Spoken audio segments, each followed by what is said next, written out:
Kuzungumza wasanii wa Singeli ni talent, yani mimi naamini sana talent yangu ni Singeli. Yani mimi sina msanii wa Singeli ni babaisha. Lakini umemwita Dula hapo mfalme, kwa umeipitisha kwamba yule ni king wa muziki. Mimi tu mfalme.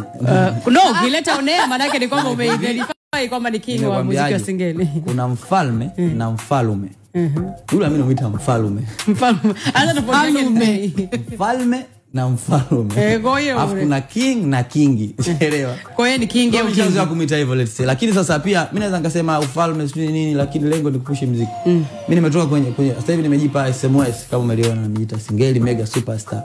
Kiachana na wafalme mimi nenda sasa kama le president, yani kama ndio rais wao sasa, wafalme, malkia, sio nani wote sasa wapo katika nchi yangu sasa. Mimi ndo naamua sasa nimpange nani akawape, lakini na hiyo inathibitishwa na numbers, inathibitishwa na uandishi, inathibitishwa na hit au inathibitishwa na nini? Inatokana kitu. Unajua kila mtu anajua naye mfalme kwa nafasi yake. Let's say mimi napenda sana kuheshimu nafasi yangu.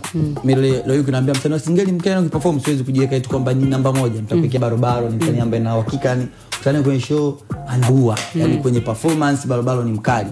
Sasa watu wanashindwa kukubaliana na ukweli. Wanashindwa kukubaliana na ukweli. Mimi kuzungumzia wasanii ambao wa Singeli, waweza kumzungumzia msanii ambaye Divoice anaandika, sababu naandika sana na melody sana na topic sana, mimi mwenyewe najikubali. Ndio maana all the time mimi kila Singeli ambao nafanya au nimemshirikisha mtu inatoka nzuri. Nilifika nikaongea na management, ningeambia naomba hapa katikati kwanza nitoe mvua ya Singeli imagike, alafu baadaye sasa ndio niendelee na muziki mwingine. Mimi naamini sana talent yangu ya Singeli kwa sababu naandika vitu vikali.